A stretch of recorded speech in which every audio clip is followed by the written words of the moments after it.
day, huwag nang umasa pa. Ikaw lang ay asa, tatatanga ka. Asa-asa ka pa dyan wala ka namang mapala at lesson learned. Being bitter is better now, kaya move on ka na. Wag kang bitter, ikaw ay gaganda pag move on ka.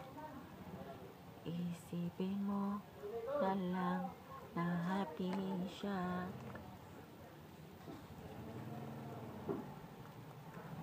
Kaya pagsapit ng Feb 14 this month, spend this time for your loved ones na lang. Mas masaya pa kung sila ang kasama mo dati. And try mong forget him, happy ka pa. At never na lang yung iba. Mas kaganda kasi kung bitter ka on that month. Definitely on that day. At be better on our Valentine's. Mas cool kasi pag ganun kasi happy, beautiful. Wag nang mag-hold back. Ngayong Valentine's Day, wag nang umasa pa. Ikaw lang asa, tatatanga ka.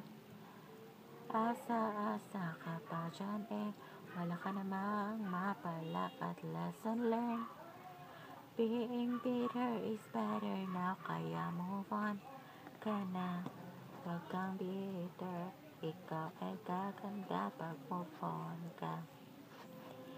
Isipin mo na lang na happy siya para ikaw ay better this time.